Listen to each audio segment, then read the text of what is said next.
Hey guys, it's Mark from Let's Fix It Garage, and today we're working on this 1957 Ford Thunderbird. We're going to do some suspension repairs. We're going to see why the car kind of wanders around down the road. We're going to see if we can make these wheels look a little more vintage with some flush center caps.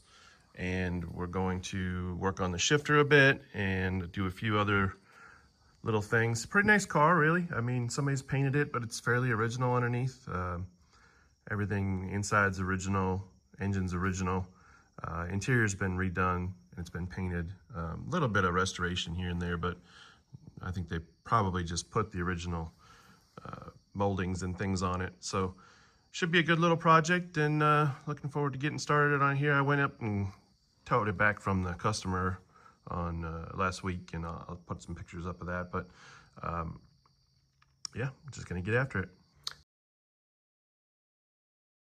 All right, here's that 57 T-Bird up on the lift. Take a look underneath it. It's, like I said, pretty original. There's a few things that have been touched. This one's got a overdrive transmission, like a factory overdrive transmission in it, which is kind of neat. I think it's a 3-speed with overdrive, possibly. I haven't checked into that yet. But you can see pretty much untouched underneath. There's a few little upgrades. You know, I don't think this rear sway bar is original. Obviously, those aren't original. It's got some, what looks like, you know, 1.5 inches, maybe 1.25 inches exhaust coming out the back. It's not a big deal for this little V8. You know, no real rust. I mean, there's some flaking and stuff, but nothing really through, except for that spot right there, I guess. You know, so like I said, pretty much untouched underneath. There's an aluminum radiator, obviously, some new springs and shocks. Not sure if this disc brake kit is original, but my guess is probably not, considering the bolts that are in that thing. But yeah, got a few leaks. Nothing too serious.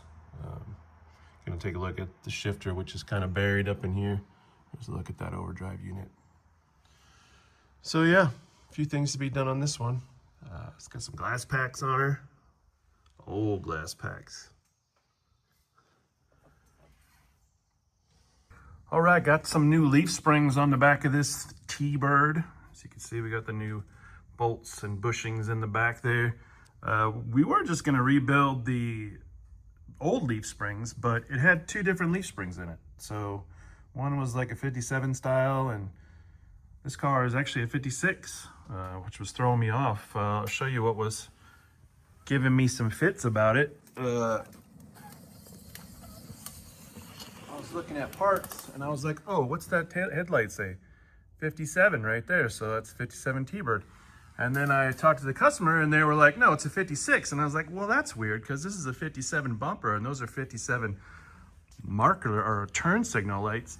And so normally the 56 would have a turn signal in the body right there, right underneath the headlight. Well, if you come around the back here, take a look, they have welded up the hole for the turn signal and just run a wire through it. So they took this 56 and they put a 57 bumper on it and got rid of the marker lights. I guess that's just a personal preference, but there was a little strange that it had one 57 leaf spring on the back and the other one was a 56 original. So just swapped them both out, and now we're moving on to some exhaust hangers, and then we're gonna hit up the front suspension. All right, back at it here today on this Monday morning. I got this suspension finished up last week. So you can see I got the new ball joints in there, new control arm bushings. I got some new sway bar end links, getting new ball joints. It was a real pain getting these control arms in and out. They're just, you know, control arm bushings are kind of the worst, but hey, we got it. It's all good now. Put some new outer tie rod ends on. I got to put the inners on here pretty soon. And then we'll be all finished up with the front suspension. I'm going to leave these plates off until we get it back from the alignment shop, and then I'll put them back in when they're done, because that'll make their job a lot easier. I did notice that there's a bunch of shims on the back of both of these control arms, which means somebody was already trying to get as much caster as possible out of positive caster to help this thing go down straight down the road. But in all actuality, the tie rod ends are just real worn out. So we're going to put new ones of those on. I actually already did the outers. Going to put the inners on, and then we're going to get the alignment done and see how she drives. Might have to adjust the steering box, or there's this little ball valve in here that can be a little bit of a problem. Sometimes it's worn out, or sometimes it's not quite keeping the car going straight. So we'll see what we can do and keep on rolling.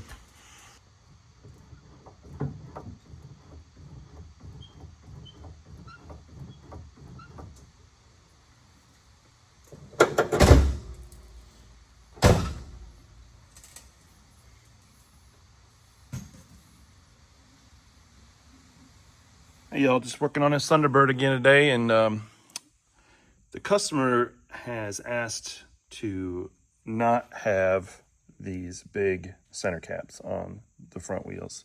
And he's a kind of a vintage road race fan, and he really likes the flat caps like that you can get for these cars. But they were only ever designed to be in the rear because this dust cap sticks out too far. So what I did is I flattened the dust cap. I just cut it off and then welded a piece of steel to the outside, so it definitely keeps the dust out, and it's a lot more low profile. But I'm still missing just a little bit. It's hard to tell there, but it does poke out just a little bit. But that's as far in as I could get it without it rubbing on the spindle. So what I've been doing, I'll take you back here to the mill. I've got a set of these flat caps from Speedway Motors. They're pretty good. They need a little work, but so all I did was I took and I machined a little bit of a pocket out of the back of the cap, and that gives me the clearance.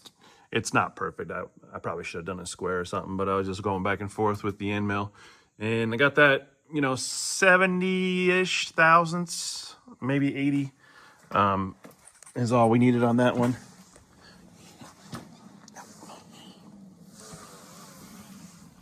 But then these wheels are black chrome. So like they don't sell those caps in a black chrome. So what I did is I took some vinyl wrap and I just wrapped the outside of the cap in the black chrome.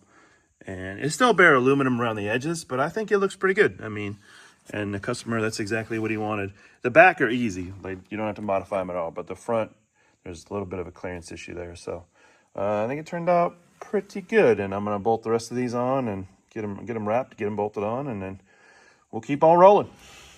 Hey y'all, just a little update on this 56 Thunderbird. Since we did so much work on the front end, obviously we got to do a little bit of alignment on her, and this is old school. This is probably like the oldest magnetic caster camber gauge I've ever seen. It's certainly from the 70s. It's got the nice kingpin angle adjustments on there in case you got kingpins, but you actually use that to level the tool while you're using it as well. I made these plates up. They came with the tool, but there was no way to attach them to the spindle with what we had going on, and so I removed the caps and I drilled some holes in the plate, and the holes are the same size as these flat plates that I made. And so I was able to bolt that up and get good numbers on it. I already did the camber and the caster sweep. It's the same side to side. I got the shims back where they belonged and everything, and it's not a lot of caster. There's maybe a degree of positive caster, and there's actually a half a degree of positive camber, which is not exactly what you want. But actually, is it positive camber? Yeah, positive camber. So not the greatest thing in the world on the camber, but we can't push the caster anymore.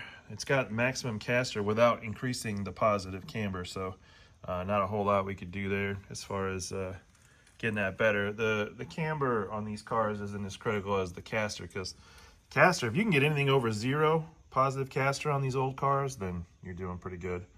And this one's got about a degree, which is pretty good for stock control arms. They don't really make any aftermarket adjustable control arms for these cars, but if we wanted to, we could possibly fabricate a setup. But anyways, Got the old school turntables underneath it and just got it all set up, and all I got to do left is set the tow and let it go. Hey guys, I guess I'm not real great at taking these videos. It's not always on my mind to get an actual picture of the vehicle sitting there looking pretty or the customer driving it home, but both of those things did actually happen. So hope you enjoyed the video, and I'll try to do a little better on the next one.